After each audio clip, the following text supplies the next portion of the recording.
Olá, pessoa! Bom estar com você mais uma vez. Eu sou o professor Valdemir Costa e a nossa aula de hoje é sobre anexos embrionários, parte do assunto embriologia. Vamos em frente. Anexos embrionários. Segundo a teoria da evolução biológica, dos animais pertencentes ao filo Chordados, os peixes deram origem aos anfíbios, que deram origem aos répteis primitivos, que por sua vez originaram os répteis atuais, as aves e os mamíferos. Os répteis foram os primeiros vertebrados a conquistar efetivamente o ambiente terrestre. Isto ocorreu devido a 4 fatores: a pele impermeável, a respiração exclusivamente pulmonar, a presença de patas para a locomoção e a reprodução independente da água. Quanto à reprodução, o ovo terrestre é considerado uma verdadeira obra-prima da evolução e, portanto, fundamental para o desenvolvimento do embrião em ambiente seco, ou seja, fora d'água, e sem contato com o meio externo. A formação de um ovo começa pela reprodução com fecundação interna, isto é, o encontro do espermatozoide com o óvulo ocorre dentro do corpo das fêmeas, e não mais na água, como nos anfíbios. Uma vez fecundado, o ovo, que é a gema, é envolvido pela clara e recebe a casca, sendo eliminado para o ambiente onde ocorrerá o desenvolvimento do embrião até o seu nascimento, que é a eclosão do ovo. Ovos de aves e répteis são praticamente idênticos.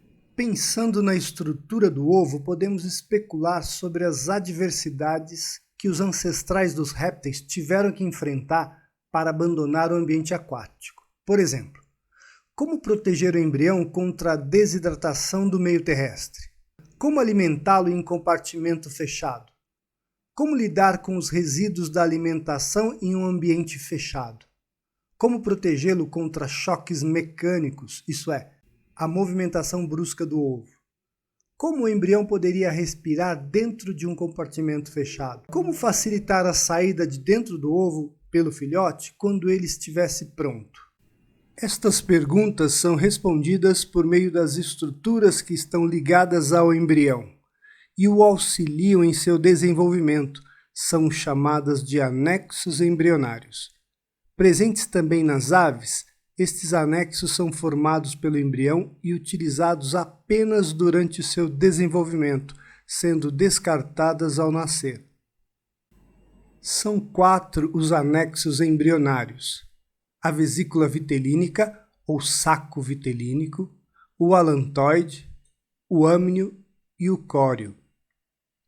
A vesícula vitelínica armazena o vitelo, substância rica em lipídios e proteínas, que alimentará o embrião no período em que estiver se desenvolvendo no interior do ovo. As proteínas são matéria-prima importante para a construção do corpo do embrião, enquanto os lipídios representam a reserva de energia que será utilizada nesse período. A vesícula vitelínica está ligada ao tubo digestório do embrião, o que facilita a absorção do material nutritivo. Assim, o embrião não precisa de alimento do meio externo, pois carrega vitelo suficiente dentro do ovo para todo o período de desenvolvimento. Embora esse anexo tenha função fundamental nos embriões que se desenvolvem no interior de ovos, há a ocorrência de vesícula vitelínica em algumas espécies de peixes cujos ovos são telolécitos, nos quais é encontrada pendurada externamente na região abdominal do embrião.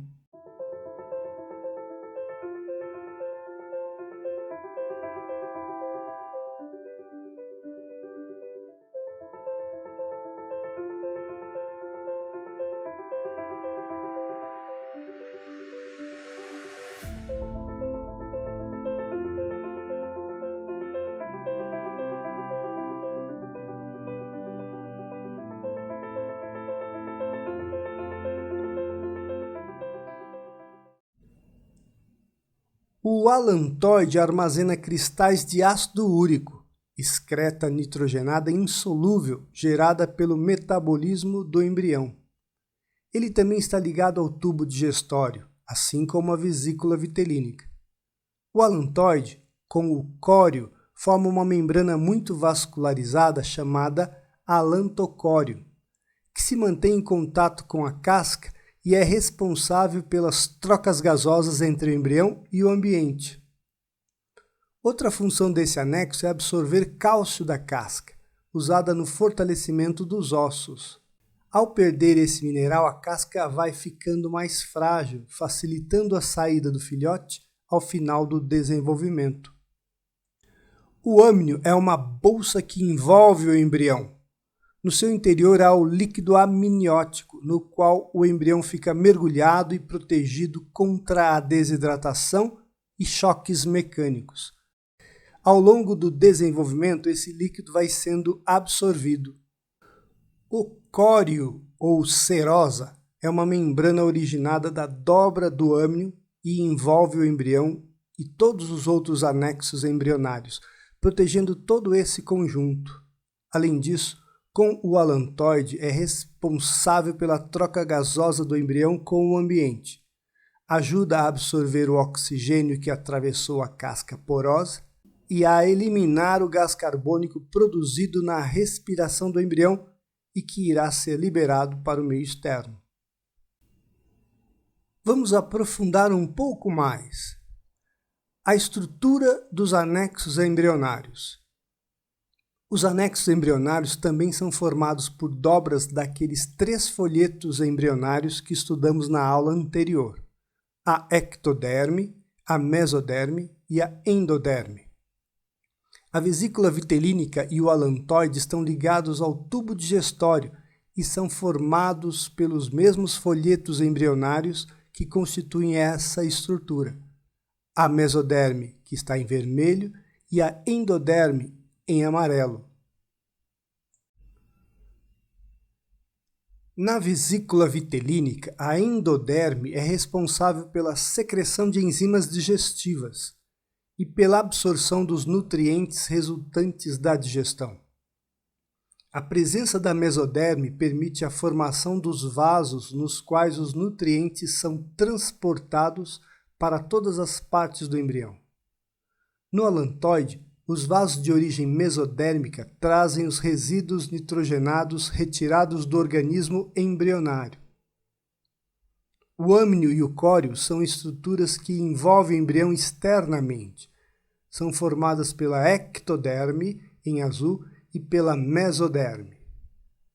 Nos 2 últimos, assim como nos outros anexos, há a presença de vasos de origem mesodérmica.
Ao contrário dos répteis e aves, a maioria dos mamíferos não se desenvolve dentro de ovos com casca e não carregam consigo seu alimento, nem mesmo uma bolsa para excretas. Eles se desenvolvem dentro do útero materno. Então, como eles suprem as necessidades de alimentação, trocas gasosas e excreção? A resposta está na placenta. A placenta é um órgão formado por uma parte fetal, principalmente os anexos embrionários, e uma outra parte por tecidos maternos derivados do endométrio, a camada que reveste o útero internamente. O embrião dos mamíferos também fica mergulhado no líquido amniótico, contido no interior do âmnio, ou bolsa amniótica, assim como ocorre com os répteis e as aves. Repare nessa imagem a posição do embrião, seu cordão umbilical e a placenta aderida à parede do útero. As vilosidades formadas pelo córeo fetal encaixadas no endométrio materno. E ampliando essa área, note a parte materna, que é formada pela parede do útero, o endométrio, a porção do endométrio que compõe a placenta, além dos vasos sanguíneos maternos. Na outra parte, a porção fetal, que é o córeo e os vasos sanguíneos. Como o embrião dos mamíferos está conectado ao útero materno pela placenta, que é rica em vasos sanguíneos, todas as trocas de substâncias como nutrientes, gases, anticorpos, hormônios e excretas ocorrem entre o sangue materno e o sangue fetal. Não há vesícula vitelínica desenvolvida. Ela permanece atrofiada e é encontrada no interior do cordão umbilical. O mesmo ocorre com o alantoide, que não armazena excretas. Elas são enviadas diretamente à circulação materna. É importante ressaltar que não ocorre mistura de sangue materno e fetal durante o desenvolvimento embrionário. Todas as substâncias são trocadas por difusão através das paredes dos vasos sanguíneos. A porção embrionária da placenta é formada pelo córeo e pela mesoderme do alantoide, que origina os muitos vasos sanguíneos desse órgão. Observe o detalhe da placenta. O sangue materno fica em lacunas nas quais estão os capilares fetais provenientes do cordão umbilical. As trocas de substâncias acontecem por difusão entre o sangue materno e fetal, através das paredes dos capilares. Quanto aos anexos embrionários, podemos concluir que todos eles, vesícula vitelínica, alantoide, âmnio e córeo, estão presentes desde os répteis até os mamíferos. Nos mamíferos placentários, algumas dessas estruturas estão atrofiadas no cordão umbilical, a vesícula vitelínica e o alantoide. Observe nessa imagem que relaciona os anexos embrionários do ovo com os da placenta. Nos répteis e aves, aqui estão o saco vitelino e o alantoide, que nos placentários, aqui e aqui, foram atrofiados e permitiram a formação do cordão umbilical. Enquanto o córeo nos répteis e aves se mantém assim, nos placentários houve uma grande ramificação que formou as vilosidades coriônicas para compor a parte fetal da placenta. Por hoje é só. Estaremos juntos na próxima aula. Até lá, saúde e alegria!